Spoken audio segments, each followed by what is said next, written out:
দর্শক শ্রোতা মণ্ডলী, যে যেখানেই থাকুন, আমার প্রাণ ঢালা অভিনন্দন গ্রহণ করুন। আমি প্রায় সময় চেষ্টা করি আমার অভিজ্ঞতার আলোকে পারিবারিক, সামাজিক এবং রাষ্ট্রীয় পর্যায়ে বিভিন্ন টপিক্সের উপরে আলোচনা করা এবং প্রকৃত অর্থে প্রকৃত সত্যটুকুকে উপস্থাপন করার জন্য এবং আমি প্র্যাকটিক্যালি যা অবজার্ভ করেছিলাম, যা দেখেছি, তাই বর্ণনা করার জন্য আমি আজ আপনাদের সামনে উপস্থিত হয়েছি। আজকে আমার টপিকসটা হলো পারিবারিক, সামাজিক এবং রাষ্ট্রীয় পর্যায়ে আমাদের বিচার প্রক্রিয়া এবং তার সমাধান। দেখুন, পরিবারে যখন কোনো দুর্ঘটনা ঘটে যায়, পারিবারিক আঙ্গিকে যারা রেসপন্সিবল পারসন, যারা অভিভাবক হিসেবে দায়িত্ব গ্রহণ করার মতো মন মানসিকতা রাখেন, যাদের মধ্যে বিচার করার মন মানসিকতা রয়েছে, যাদের মধ্যে জাস্টিস সত্যিকার অর্থে যেটা, অর্থাৎ কিছু মানুষ আছেন বিচার করেন মানুষ দেখে, কিছু মানুষ আছেন বিচার করেন আপনজন দেখে, কিছু মানুষ আছে বিচার করেন টাকার বিনিময়ে। এই ধরনের মানুষ যারা বিচারের আসনে বসেন, তাদের কাছে আপনি কখনো বিচার পাবেন না। তো তদ্রূপ সামাজিক বলেন, রাষ্ট্রীয় বলেন। যেমন সামাজিকভাবে আমি আপনাকে বলি, আমি পলিটিক্যালি একজন আওয়ামী লীগ পরিবারের সন্তান। আমি পজিটিভ রাজনীতি করতে গিয়ে অনেক সমস্যার সম্মুখীন হয়েছি। আমি প্রকৃত অর্থে আমি আওয়ামী লীগের বিরুদ্ধে বলছি না। আমি আমার পরিবারেও কেউ যদি অন্যায় করে, ভুল করে, আমি চেষ্টা করি তার ভুল শুধরিয়ে তাকে শাসন করে তাকে ভালো অবস্থানে নিয়ে আসার জন্য। ফলশ্রুতিতে দেখা যায় কেউ যদি আমার কথা শুনতে ভালো না লাগে, আমি যে সিদ্ধান্ত গ্রহণ করি সেই সিদ্ধান্ত মেনে নিতে না পারে, আমি যদি প্রপার ওয়েতে একটা প্রোডাক্টিভ সিদ্ধান্ত দিয়েও থাকি, সেটা মানতে না পারে, তখনই আমার বিরুদ্ধে সমালোচনা এবং আমাকে অসম্মানিত করার জন্য বিভিন্ন প্রক্রিয়া এবং পথ তৈরি করে থাকেন। এটা আমার অভিজ্ঞতা। সমাজে যেমন ধরুন চেয়ারম্যান, মেম্বার বা যারা সমাজে বিচার আচার করে থাকেন, আমি প্র্যাকটিক্যালি এই মানুষগুলোকে দেখেছি। দুই পক্ষের কথা তারা কখনো সরাসরি আলোচনা করে সমাধান করতে চেষ্টা করেন না। এক এক পক্ষকে তারা আলাদা আলাদা নিয়ে বসেন এবং সেখানে এক একজনকে এক একভাবে বুদ্ধি দিয়ে তাদেরকে প্রতারিত করেন। সাপোজ একটা পরিবারে যখন আমি আপনাকে আমার জীবনের অভিজ্ঞতা বলছি।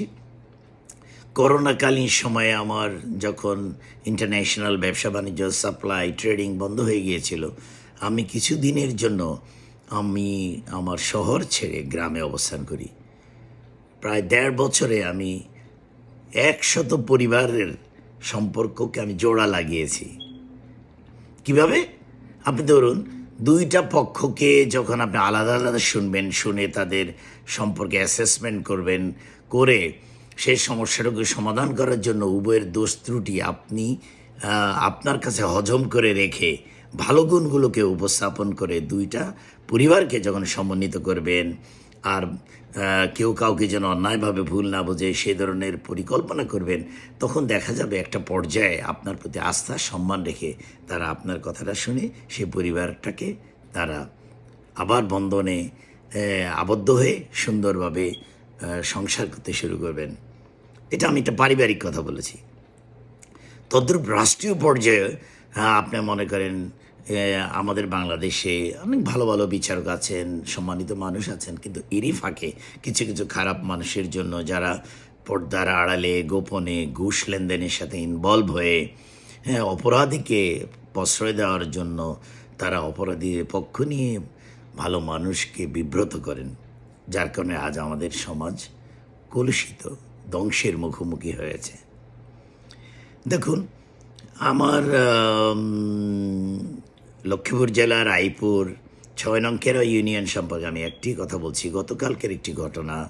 আমি আমার এলাকাতে ফোন করেছিলাম। তারা বলেছেন দেখুন, এলাকাতে যারা শাসন কার্য পরিচালনা করেন, যারা দায়িত্ব নেন, যারা সমাজে বিভিন্ন সমস্যার সমাধান করার চেষ্টা করেন, তারা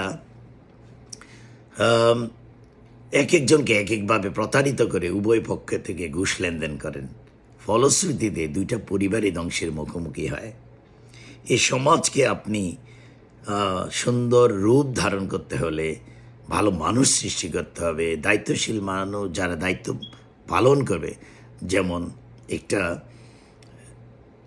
থানা লেভেলে যখন ইউনিয়নে ওয়ার্ড মেম্বার নির্বাচিত হয়, যারা সামাজিকভাবে সম্মানিত, যাদের পারিবারিক ব্যাকগ্রাউন্ড ভালো, যাদের মধ্যে সত্যকে গ্রহণ করার মতো মন মানসিকতা রয়েছে, যারা মানুষের কল্যাণ চিন্তা করে, যারা টাকার বিনিময়ে কোনো রায় না দিয়ে অপরাধীর পক্ষ না নেন, সেই ধরনের মানুষকে আপনি যদি ওয়ার্ড পর্যায়ে মেম্বার নির্বাচিত করেন, চেয়ারম্যানদেরকে নির্বাচিত করেন, উপজেলায় পর্যায়ে উপজেলার চেয়ারম্যান, উপজেলায় যারা দায়িত্বশীল কর্মকর্তা, তাদেরকে যোগ্য লোকদেরকে নির্বাচিত করেন, আপনি একটা পর্যায়ে দেখবেন আপনার ওয়ার্ড, আপনার ইউনিয়ন, আপনার উপজেলা সুন্দরভাবে অবকাঠামো, একটা সুন্দর অবকাঠামো তৈরি হবে।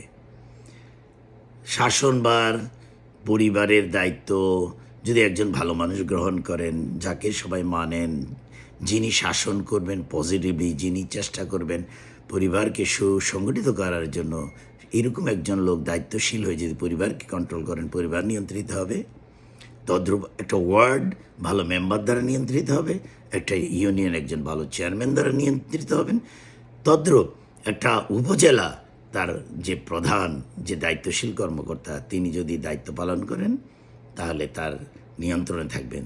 তদ্রূপ আমাদের একটি পরিবার, একটি সমাজ, একটি রাষ্ট্র সৎ লোক দ্বারা নিয়ন্ত্রিত হলে, ভালো প্রশাসক দ্বারা নিয়ন্ত্রিত হলে, যিনি বিচারের দায়ভার সঠিক ও সুন্দরভাবে নিয়ে উভয় পক্ষকে প্রকৃত অপরাধীকে চিহ্নিত করে বিচারের আওতায় আনতে পারেন, তদ্রূপ মানুষ যদি সমাজের দায়িত্ব নিতে পারে, এই সমাজ, এই রাষ্ট্র অনেক দূর এগিয়ে যাবে এবং আমাদের বাংলাদেশ সত্যিকার অর্থে সুন্দর বাংলাদেশ হিসাবে স্বীকৃতি পাবে। আরেকটি সুন্দর টপিকস নিয়ে সবার সামনে পরবর্তী সময়ে আসার আগ পর্যন্ত যে যেখানেই থাকুন, ভালো থাকুন। আল্লাহ হাফেজ।